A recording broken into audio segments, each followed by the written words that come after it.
The House That Jane Built, a story about Jane Addams by Tanya Lee Stone, illustrated by Catherine Brown. In 1889, a wealthy young woman named Jane Addams moved into a lovely, elegant house in Chicago, Illinois.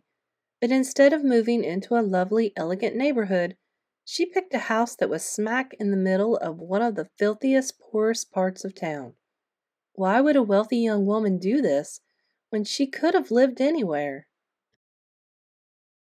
Jane was just 6 years old when she went on a trip with her father and noticed that not everyone lived like her family did. She vowed that one day she would live right in the midst of horrid little houses and find a way to fix the world. Jane was a strong soul from the start, and she was brave. When she and her stepbrother George were young, they would sneak away at night to explore in nearby caves.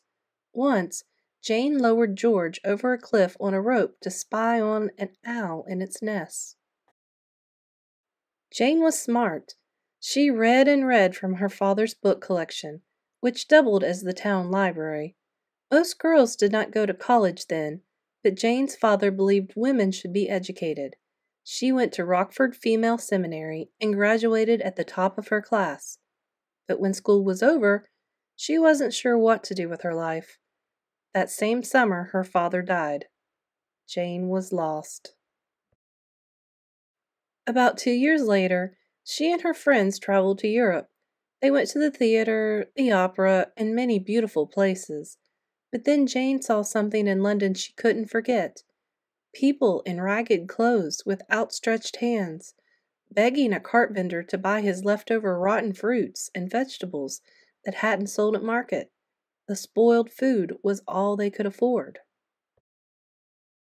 What could she do to help? Long after her trip was over, the question stuck in her mind.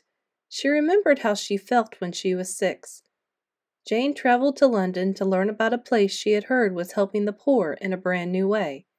At Toynbee Hall, the idea was to have rich and poor people live together in the same community and learn from each other. Instead of simply serving soup, for example, people could take cooking classes. Other skills were taught as well. Toynbee Hall was the first settlement house. It was called a settlement house because the well-off people who worked there during the day didn't go back to their own homes at night. Instead, they settled in and lived at Toynbee Hall, right in the same neighborhood as the needy. Jane now knew what to do. She told her friend Ellen Gates Starr about her plan to build a settlement house in Chicago. It was as if a racehorse had burst out of the gate, free at last to pour every ounce of energy into running. There was a glittery side to Chicago, with its mansions, fancy shops, and sparkling lakefront, but there was a gritty side too.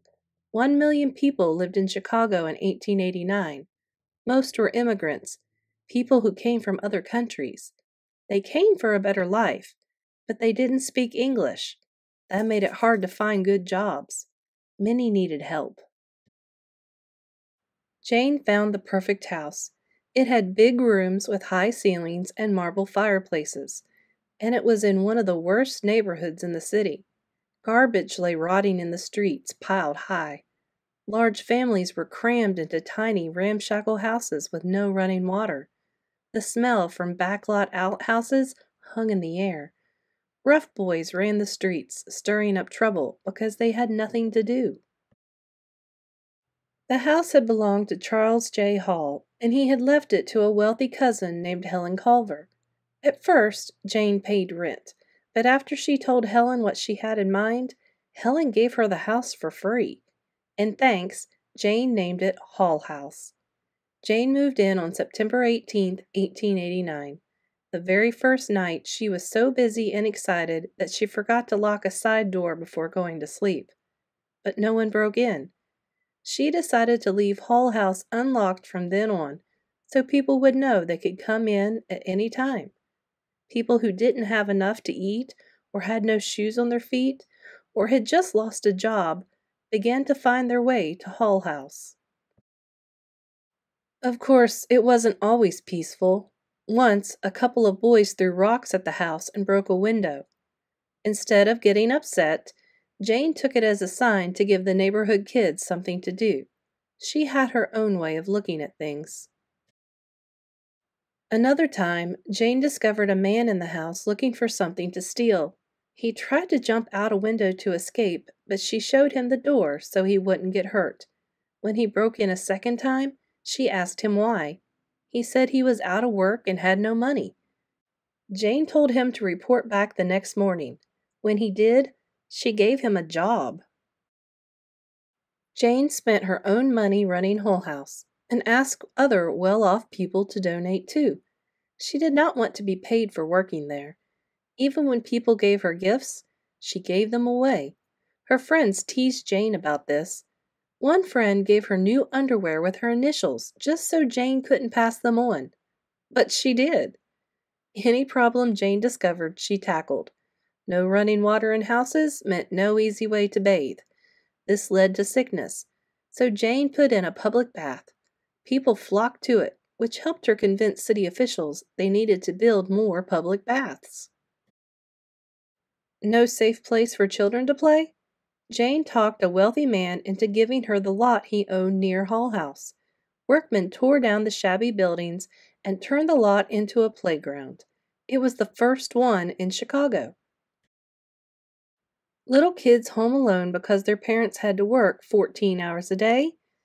Jane started a morning kindergarten and after-school clubs. She also set up afternoon classes for older kids who had to go to work during the school day. Jane did not do all this alone.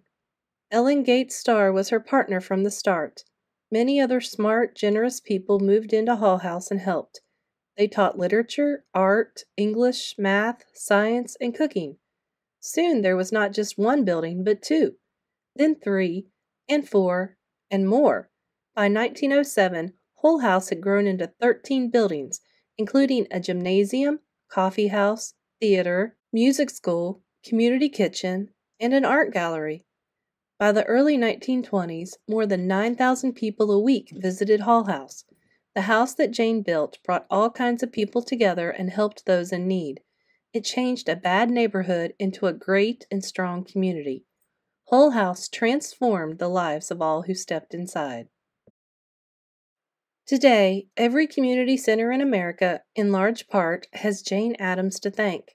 With all that she did, both inside and outside the house that Jane built, her childhood wish to help fix the world came true.